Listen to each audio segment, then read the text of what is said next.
5 کاله مخکې چې د جنۍ او د هلک د یو بل سره ډېر زیات مینه محبت او د یو بل سره عشق و. د جنۍ چې دی نو ډېره زیاته مالداره ده، خو د هلک ډېر زیات غریب و. او د هلک چې دی نو د جنۍ سره مینه محبت و، خو د جنۍ سره هم ډېر زیات مینه محبت و. د هلک ډېر زیات خوښ و. و دې هلک نوم چې دی نو مجید دی. 5 کاله چې دی د یو بل سره مینه محبت وکړو. نو دې جنۍ ویل که نه ویل که هر څه جوړ وي خو زه به ستا سره واده کوم او چې ستا څومره ارمانونه دي دا به زه بیا پوره کوم. او چې کله 5 کاله ووتل که نه دې هلک دې جنۍ ته وویل که نه چې زه اوس ستا سره واده کوم او چې اوس چې دی نو د واده ټایم راغی زه به ستا سره خامخا اوس واده کوم. و دې جنۍ ورته ویل که نه ویل چې زمونږ د کوم کور خلک دی نو هغه چې دی نو ما یو انجینر له ورکوي او زه به د هغه سره واده کوم. دغه هلک چې دی نو په هغه ټایم سره پرېښودو 5 کاله چې دی نو عشق یې ورسره وکړو او بیا چې دی نو په هغه داسې ټایم کې پرېښود که نه چې دغه هلک چې دی نو مکمل طور باندې پاگل شو، زندګي تباه و برباد شوه.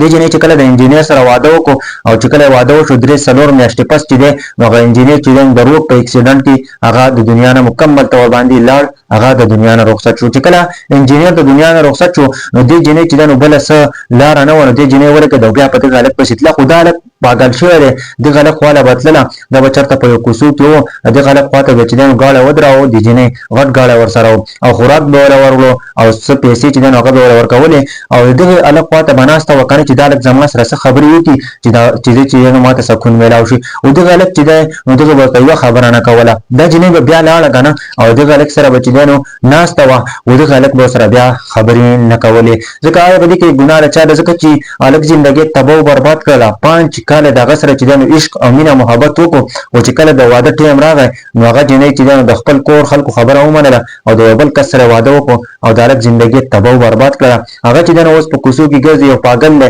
او دا جنۍ چې کله خواله لاړه شي او دا کښېني که نه چې دغه هلک زما سره خبرې وکړي او دغه هلک ورسره چېرته هم خبرې نه کوي. دغه هلک چې دی نو پاگل شوی دی، په کوڅو کې ګرځي او په یو ځای کې ناست وي. چېرته به تاسو ته تصویر ښکاري که نه د دې زندګي مکمل طور باندې تباه شوې ده د یوې جنۍ د وجې نه که نه. دې جنۍ او دې هلک د یو بل سره عشق کاوه خو جنۍ ولې په آخر کې داسې دوکه ورکړله که نه چې هغه تاسو سوچ هم نشئ کولی.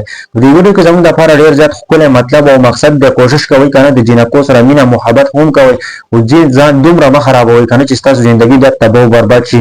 دا چې دی نو د ټول نه یوه غټه نشه ده، چرس هم نشه ده، پوډر هم نشه ده، نسوار هم نشه ده او دا د ټول نه ډېره زیاته غټه نشه ده.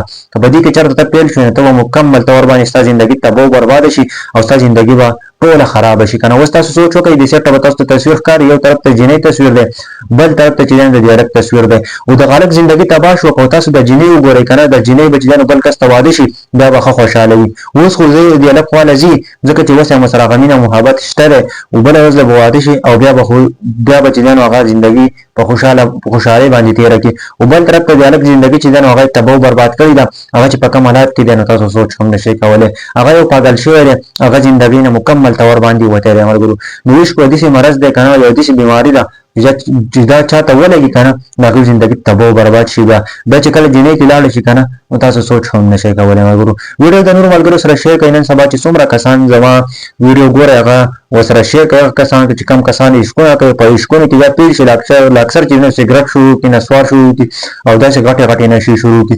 نو کوشش کوئ ځان مینټین ساتئ په زندګۍ کې، د سګرټو د هرې نشې نه ځان وساتئ. عشق کوئ خو داسې عشق مه کوئ که نه چې تاسو پکې بیا وروسته پاگل کېږئ او ستاسو زندګي پکې تباه و برباد کېږي.